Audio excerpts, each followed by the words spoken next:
Hi guys, இன்றைக்கி பன்னீர் butter masala எப்படி செய்கிறதுன்னு பார்க்கலாம். நம்ம வீட்லேயே ரொம்ப க்ரீமியாக டேஸ்டியாக ரொம்பவே டெலிஷியஸாக இருக்கும் இந்த பன்னீர் பட்டர் மசாலா. இதுக்கு ரொம்ப இம்பார்ட்டன்ட் வந்து பட்டர் தான். நம்ம பட்டர் இல்லைன்னா இதை செய்யவே வேணாம், ரொம்ப டேஸ்ட் கம்மியாக இருக்கும். இதுக்கு நான் வந்து 1 டேபிள் ஸ்பூன் வந்து பட்டர் ஆட் பண்ணியிருக்கேன். அந்த பட்டர் கூடவே வந்து ஒரு சின்னமன், 2 கிராம்பு, ஒரு துண்டு இஞ்சி, 3 பல்லு பூண்டு போட்டிருக்கேன். இதெல்லாம் வந்து நம்ம அந்த பட்டர்லேயே வந்து சாட்டே பண்ணி எடுத்துக்கணும். அது கூட வந்து ஒரு பெரிய வெங்காயத்தை சாப் பண்ணி போட்டிருக்கேன். 2 தக்காளி போட்டிருக்கேன். எனக்கு கிரேவி வந்து நிறைய வேணும், அதுக்காக வந்து 2 தக்காளி போட்டிருக்கேன். இதை நல்லா வதக்கி விட்டுக்கலாம்.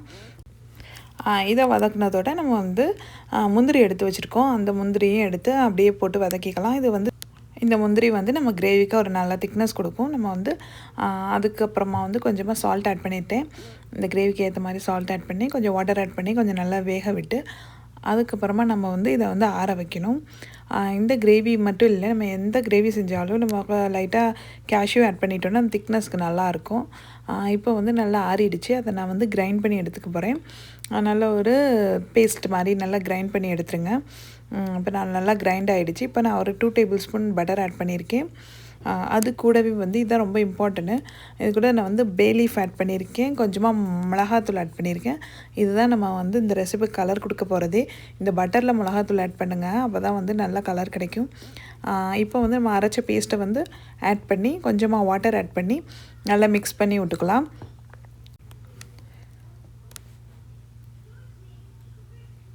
இப்போ நல்லா மிக்ஸ் பண்ணி எடுத்துகிட்டேன். இப்போ வந்து கொஞ்சமாக வந்து கரம் மசாலா ஆட் பண்ணிக்கலாம், 1/2 டேபிள் ஸ்பூன்.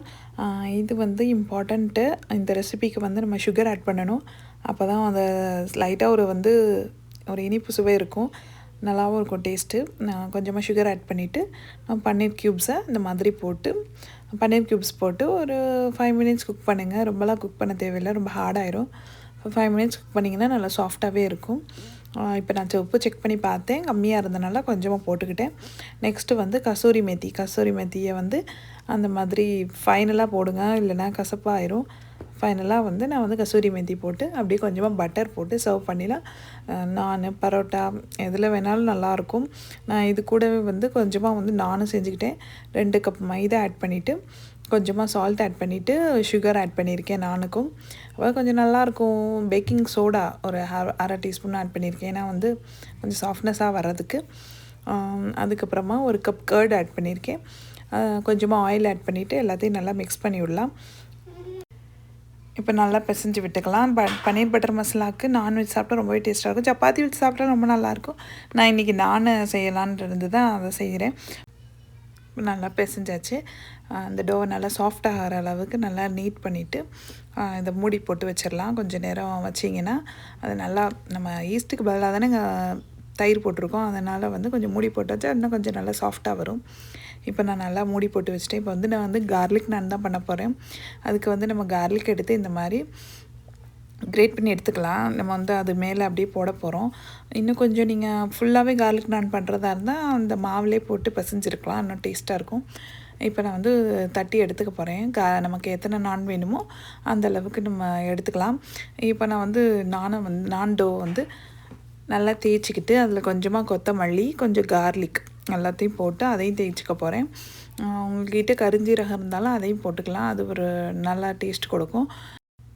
இப்போ வந்து கார்லிக் நான் தான் பண்ண போகிறேன். அதுக்கு ஒரு டோவை எடுத்துகிட்டு கொஞ்சமாக தட்டிட்டு அதுக்குள்ளே நம்ம கார்லிக்கை வச்சு நம்ம தேய்ச்சி விட்டுக்கலாம். அந்த வாசனை நல்லாயிருக்கும். இப்போ வந்து நான் வந்து இந்த ஷேப்பில் தான் தேய்ச்சிக்கிறேன். நம்ம அந்த கிரேட்டட் கார்லிக்கை வந்து அது மேலேயே வச்சு கொத்தமல்லியும் வச்சு நல்லா தேய்ச்சி விட்டுட்டு, நான் செய்கிறது வந்து ரொம்ப ஈஸி தான், ஆனால் வந்து கொஞ்சம் டைம் எடுக்கும். நம்ம வந்து பேனில் வந்து லைட்டாக பின்னாடி வந்து நம்ம நான் வந்து தண்ணி தடவி அதை வச்சுக்கணும். அப்படின்னா தான் வந்து பின்னாடி நல்லா ஒட்டிக்கிட்டு இருக்கும். நல்லா வெந்து வந்தோன்னே அதை அப்படியே திருப்பி போட்டு இன்னொரு ஸ்டவ்வில் வந்து முன்னாடி வேக வைக்கணும்.